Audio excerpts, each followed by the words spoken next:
El caso de la tabla periódica de los elementos.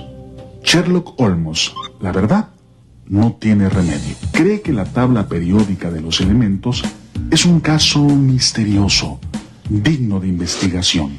Está tan seguro de resolver el caso que les ofreció a sus compañeros de clase explicarles la tabla periódica sin saber absolutamente nada sobre el tema. Al intentar memorizar la tabla, Sherlock se aburrió tanto que hasta se mareó.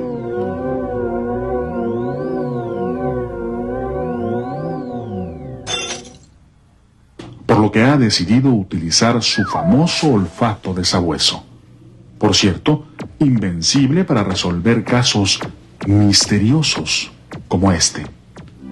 La tabla periódica parece una gran casa con 7 pisos y 18 columnas, con más de 100 cuartos en donde habitan los elementos de acuerdo a su número atómico. Esto no le dice mucho a Sherlock. Sin embargo, le da una pista muy interesante al mencionar el número atómico. Los elementos están formados por átomos que contienen 3 tipos de partículas: protones, neutrones y electrones. El número atómico representa la cantidad de protones que se encuentran junto con los neutrones en el centro o núcleo del átomo. Los electrones se encuentran girando muy rápido alrededor del núcleo, recorriendo sus órbitas o niveles de energía. La primera organización de la tabla periódica en columnas y pisos se le atribuye al químico ruso Dmitri Mendeleev, quien en el siglo XIX recopiló información acerca de las propiedades físicas y químicas de los 63 elementos conocidos hasta ese momento. Mendeleev creía firmemente que los elementos ordenados en las columnas de esa gran casa compartían propiedades químicas similares. Al organizarlos de acuerdo a su masa atómica, la clasificación fallaba una y otra vez, pues las propiedades de los elementos no eran similares en algunos de los casos. Mendeleev pensó que ya que ciertos elementos no se comportaban como deberían, su masa atómica podría estar mal calculada. Sin embargo, el tiempo probó que el cálculo de la masa atómica era correcto. A Sherlock, este Dmitri, que sería muy viejito si viviera, realmente lo ha impresionado, pues se le ocurrió un código que reglamenta la conducta de más de 100 elementos. Su único error consistió en que los clasificó de acuerdo a su masa atómica en lugar del número atómico, porque este fue descubierto hasta 1913. En la actualidad, la tabla periódica está organizada en 18 columnas llamadas grupos o familias, cada una con su número, aunque todavía hay algunas con la clasificación antigua que incluía letra y número. Los 7 pisos de la casa son los llamados periodos.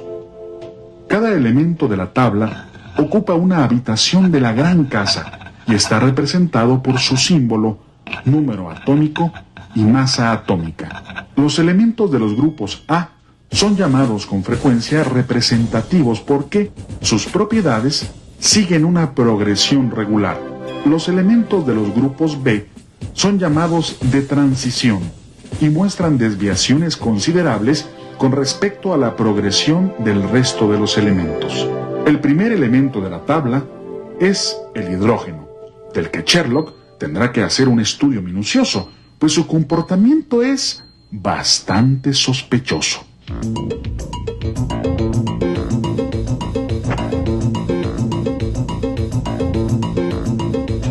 De los elementos conocidos en la actualidad, la mayoría son metales. Al pensar en metales, nos imaginamos al fierro, a la plata o al cobre. Sin embargo, existen otros metales como el calcio, el sodio o el potasio que tienen características comunes con los metales, como la de ser buenos conductores del calor y y de la electricidad.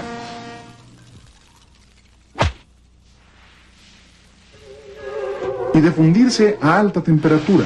Por el contrario, los no metales, como el oxígeno, no conducen la electricidad ni el calor y se funden a baja temperatura. A ambos lados de la línea que divide a los metales y a los no metales, encontramos a los metaloides, elementos con características similares a las de ambos tipos. Sherlock ya se siente genio. De su investigación preliminar ya sabe que existen metales, no metales y metaloides, y que el hidrógeno se comporta de una manera muy peculiar. También sabe que los elementos de una misma familia tienen propiedades similares.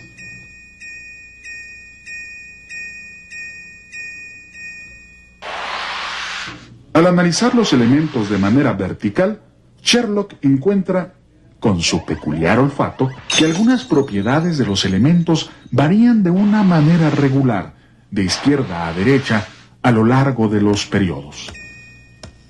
Estas propiedades incluyen la reactividad, el tamaño del átomo, las propiedades metálicas y el acomodo de los electrones. Los electrones giran alrededor del núcleo de acuerdo a órbitas o niveles de energía. Cada órbita tiene un número determinado de electrones girando alrededor del núcleo. En la primera órbita siempre hay un máximo de 2 electrones. En la segunda 8, luego 18, 32, 18, 8 y 2 respectivamente. Las órbitas se completan de acuerdo al número de electrones que tiene cada elemento. Por ejemplo, el litio tiene como número atómico el 3, con 2 electrones en su primera órbita y solo 1 en la segunda. Este electrón, en su última órbita, le da al átomo de litio una valencia de 1.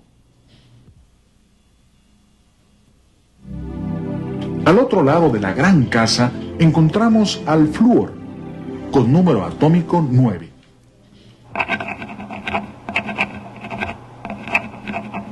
El flúor tiene 2 electrones en su primera órbita y 7 en la última. La falta de un electrón en su última órbita le dará una valencia de -1. La habilidad de los elementos para combinarse con otros y formar compuestos depende directamente de su valencia. En el caso de los grupos encabezados por el litio y el flúor, la reactividad es muy alta porque fácilmente ganarán, perderán o compartirán un electrón para completar sus órbitas. En estos grupos se encuentran los metales y no metales más reactivos que existen. Son tan reactivos que nunca se encuentran libres en la naturaleza. Siempre están acompañados formando compuestos. Además, existen en la tabla otros grupos como los alcalinotérreos, los metales de transición, los grupos del boro, del carbono, del nitrógeno, del oxígeno y los halógenos. Con un comportamiento muy extraño y digno de investigación, encontramos también a los lantánidos y los actínidos. Su comportamiento es tan similar entre sí que podrían vivir todos en la misma habitación. Los actínidos, para no quedarse atrás, misteriosamente son todos radioactivos. Además, en la tabla periódica existe un grupo cuyos elementos son todos gases, con una valencia igual a 0. Difícilmente se combinan con otros, por lo que se les conoce como inertes o gases nobles. Son tan escasos en la atmósfera que fueron descubiertos casi 50 años después de la propuesta de Mendeleev. Sherlock, un poco cansado pero orgulloso de sus habilidades de detective, ya está listo para dar a conocer a sus amigos sus novedosos descubrimientos.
el caso